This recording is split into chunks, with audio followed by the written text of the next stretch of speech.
Welcome to Channel AMEC, your insight to the Australian visa system.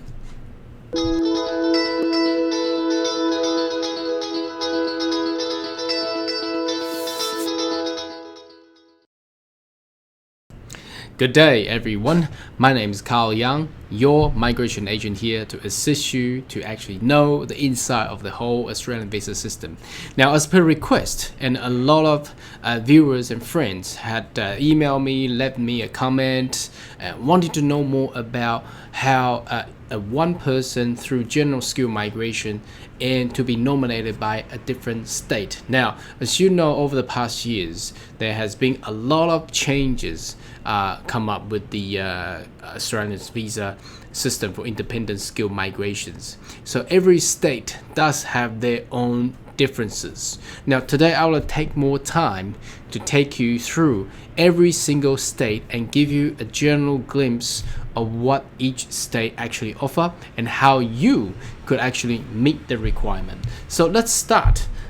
We will start with the Queensland. Now, as you can see, Queensland government, they have a big notice due to the change in the upcoming abolishment of 489 and 187 visas, and they have currently closed all the nominations and applications. And what had happened was about a month ago, Queensland state government did decide to open it up, but then once they opened up the expression of interest to receive the expression of interest, the EOI, within 2 days the whole system got blown out because there were too many interest and applicants seeking to migrate to Queensland, which is at the northeast side of the nation. So if you can see the map there, so that's where the Gold Coast, Brisbane, Cairns are actually located. But I can give you a basic information as through my experiences there. Now basically, Queensland government does promote applicant who already reside and study in Queensland. So and they have a specific skill occupation list for people who actually graduated from Queensland as well. Now that is benefit for people who had already studied there and graduated there, and they obviously require skill experiences, so work experiences there. And in another side of the show, they also offer for offshore visa applicants. Now these occupations are generally a little bit different than the one I have described, but it actually requires a higher mark. For instance, for ITs and accountants, auditors, they are required for a longer period of work experiences after graduations. Now, the other one that Queensland offer is for PhD graduates. So if you have studied PhD in Queensland, they are very likely to accept you. They throughout the last few years, the only thing that this list does exclude some occupations, meaning that, and they were only about less than 10. So meaning that if your occupation is not within that list of 10 occupations and you graduated from Queensland, you're likely to be invited to actually stay and live permanently in Queensland. So that's Queensland there. That's not too much of a issue there. Now, obviously, we gotta wait until November. So once we hit September, there will give us some update. But the new law should come out in November. But let's wait and see. I'll have that update there. Now, moving on, let's go to New South Wales. So New South Wales has newly changed their 190 program, where they have prioritized some of the occupations. So here you go, you see in the bold, they have a occupation list which we can go in there, have a look. The additional requirement for occupation is to be living in New South Wales and to be employed for at least 1 year. So as you can see, they want people to actually live there and prefer people who already live in New South Wales and work in New South Wales. So previously this was not in the criteria, meaning that whether or not you study or live and work in any other states, or even not even in Australia, they can actually accept you. But now, because they have what had happened in the past few months is that the whole immigration quota has decreased from 190,000 down to 160. I reasonably believe that next year it will decrease again, but that will squeeze and wanting the highest quality applicant for every different state and also for the nation of Australia as well. So if we go into checking out the occupation list now, New South Wales had upgraded their system where you could see the whole list like this, or you can actually search it at the top there. So if you see here additional criteria, if they say yes, then that will mean they will need this person to actually demonstrate that he or she already lived there for at least 1 year and worked there for at least 1 year. And things with no, that's not a requirement. And they do also show you the availability of different occupation, where if it's limited or low or medium or it's high. I don't see any high here at the moment, so it seems to be everything is low or limited. The highest will be medium, but that's for you to have a look. Now that's New South Wales. Now once we move on to Victoria, now Victoria does provide 2 streams. So if we're looking into Skilled Migrants section here, basically I do know it's very similar to Queensland, where they promote PhD graduates. So if we look into occupation list, they should have that in there. Again, they have newly changed and update the website. It looks actually very good now. So they have visa nomination occupation list for Victoria and visa nomination occupation list for graduates. So graduate meaning that you graduate from Victoria. So let's go into each one of them and have a look and check it out. So now the first list, basically it's you need to demonstrate the needs in Victoria and sets criteria. So ability to meet minimum eligibility criteria. So the minimum criteria will be 65 points, as you probably know. The demand for individual skill and expertise. So you need to find a job. Suitability of transferring your qualification, skill, and experience as well. Obvious, that's quite obvious. And your commitment to setting for Victoria. So here we go. That's the occupation list here. So it also shows the minimum English proficiency that you need to meet under the IELTS, and also minimum work experiences. As you can see, it's actually very high. So because this is not for Victoria graduates, it's not for graduates, so you need 5 years, 2 years, and this is biotech science, human resources, IT. You can see it's all down here. So let's move back one and have a look on the occupation list for the graduates. So graduates from Victoria. Again, today's information may be a bit too much, but if you do have any question, feel free to leave a comment. I'll answer you later on. So this is more for graduates. So a single qualification that requires at least 2 years of study. So you need to demonstrate that you have lived there, studied 2 years. That's pretty obvious. More than one qualification result in total at least 2 years. So you can study multiple qualification. Assessing criteria, it's basically a copy from what we have just seen. So the graduate occupation from Victoria will be these qualifications. So mathematicians, engineering, technologists. So there's a whole ball game of list of criteria. So they got registered nurses as well. They don't need work experience for nurses here, but they're required to be registered. That's pretty obvious. So if you want to study nurse and be nominated to become to have the residency in Australia, migrate there, study nurse in Victoria will be one way to go. Because I do know once we move into other states, some states prefer nurses have enormous work experiences, which a graduate cannot meet the requirement. Okay. Now let's go to Tasmania. Now a lot of people thinking about going to Tasmania. It's a beautiful island. Now the only issue there is it's the economy and the population is too small to actually accept a high demand of migrants. So a lot of people go there. They end up waiting. That's one problem. It's a smallest economy within the nation of Australia, so the quota of migrants to be accepted obviously will be lower. So let's go into what the requirements is there. Now basically, if we click on list of eligibility criteria, they actually hit you into this. Now that means every single occupation is actually included in here.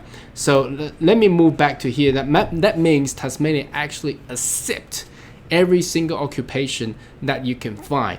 But then you have to go through skill assessment and competent English. That's very a key there. That's why they attract a lot of people. A competent English is only an IELTS 6. Okay, but then obviously you see there's too much of competition. That's why a lot of people go there and wait, because too many people are there already. So once we move to here, what is required? So obviously they have category 1 for Tasmanian graduate. Again, it's the same as Victoria, it's same everywhere else. You have to demonstrate you have lived and studied for 2 years in the state. Okay, obviously you are required to have your occupation skill assessed. Now whether or not the skill assessment criteria requires you to have a further work experiences. For example, for accountant, after you graduate, you need to have at least 12 months of work experiences full time.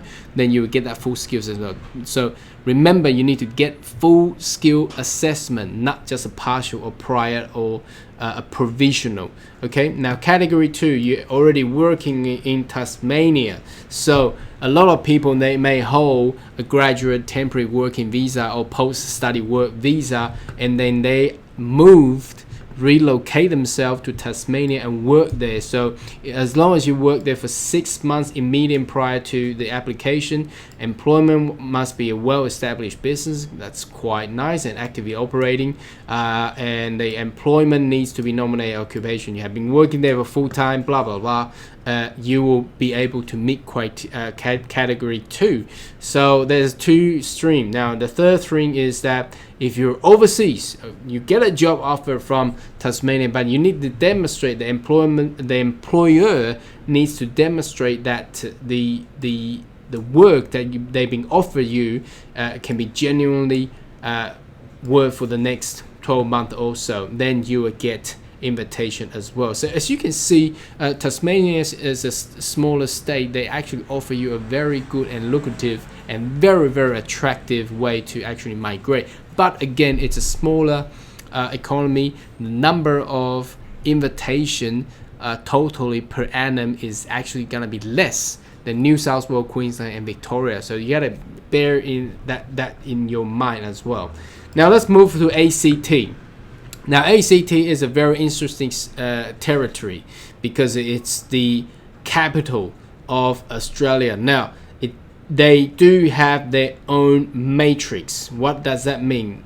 So if we go to matrix here, they have their own calculating system other than the one immigration already offer. Although immigration headquarters is also in ACT, but ACT offer a little bit different. So the guideline to the matrix, we can go into here just to show everybody.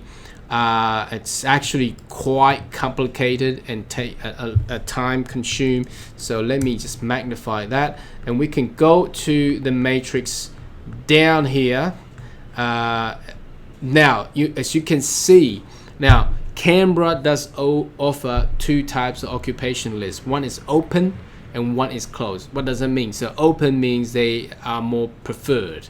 Now closed are those occupation they not really preferred. So they meaning that they're open for every type of different occupation, but one list is preferred and one list is not preferred. But you can still get there if you can show and demonstrate that you're very, very skilled in those not preferred occupation.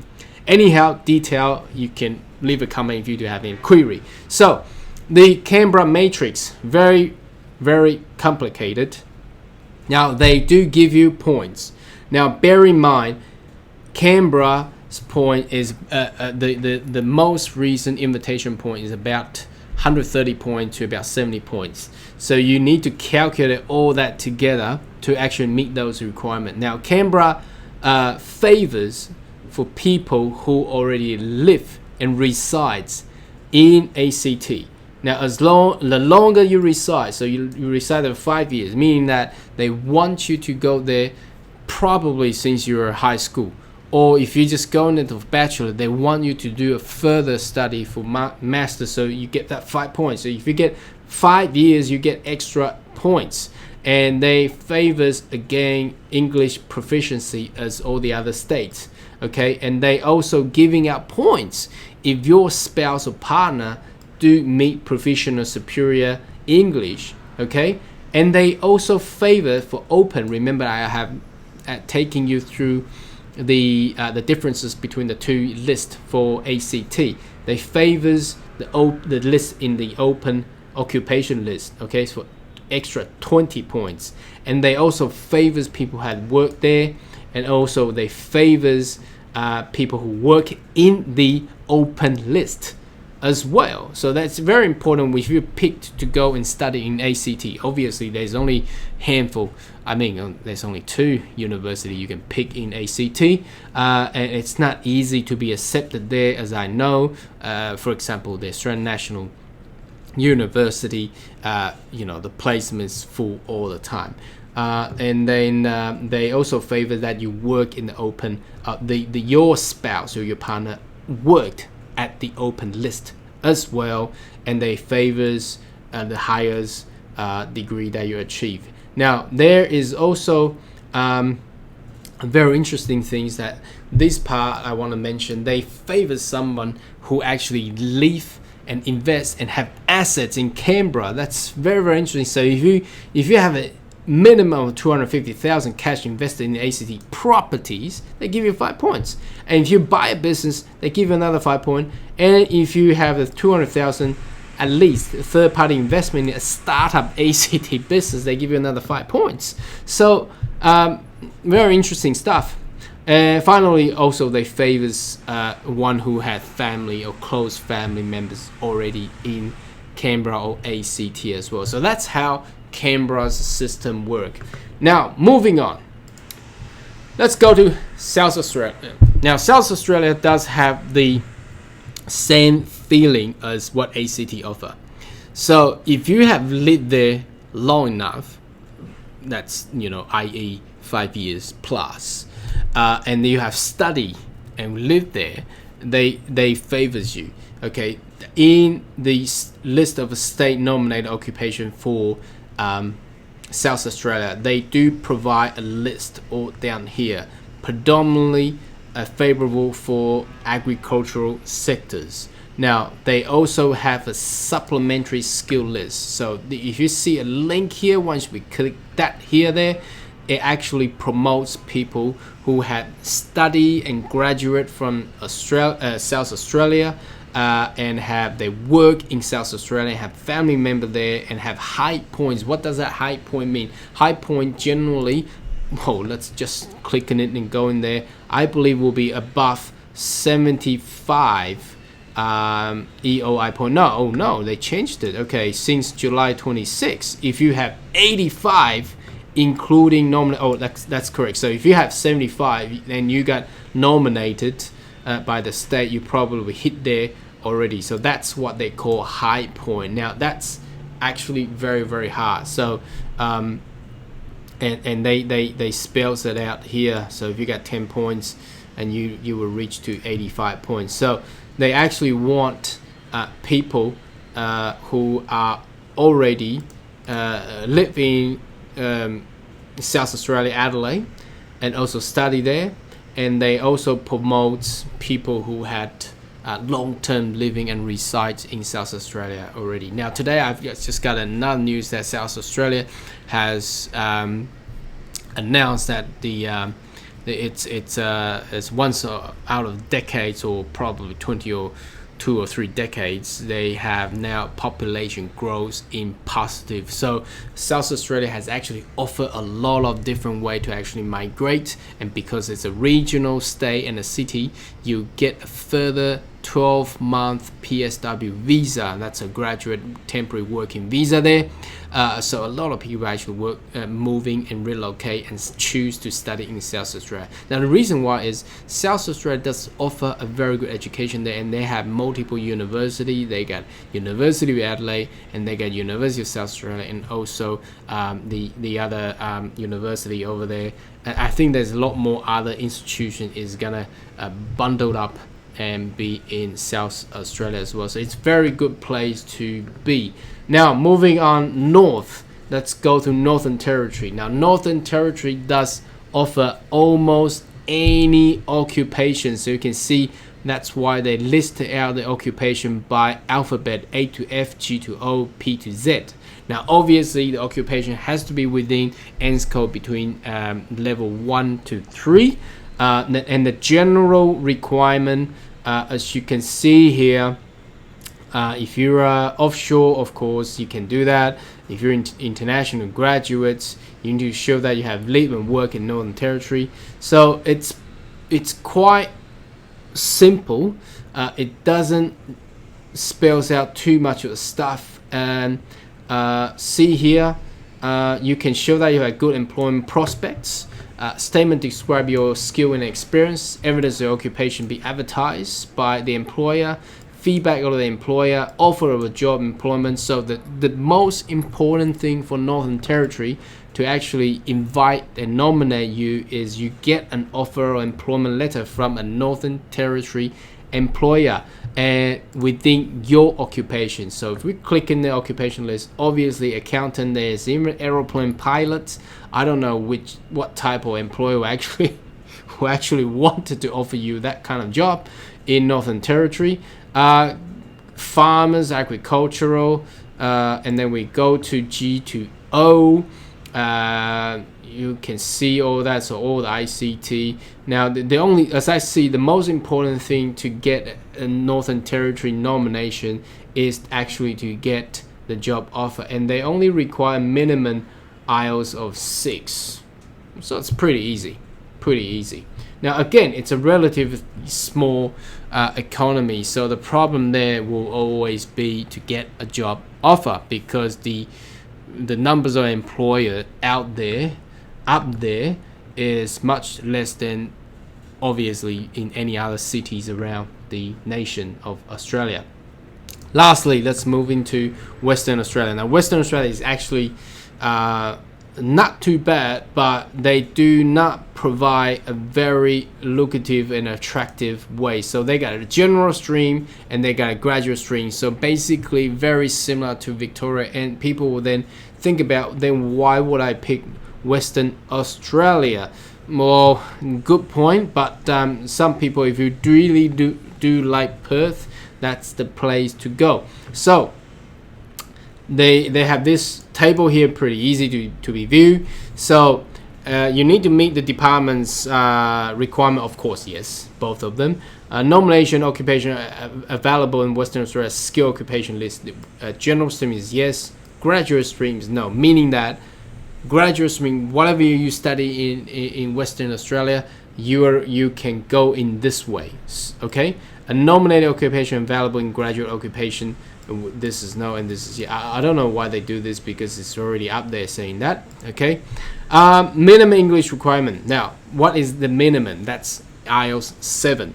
So if you want to go to Western Australia, your IELTS result, your English proficiency has to become IELTS 7. So the only 2 states that offer only 6 will be Tasmania and Northern Territory. Okay, demonstrate minimum work experiences. So general stream you require yes. Now graduate stream, they got asterisk there.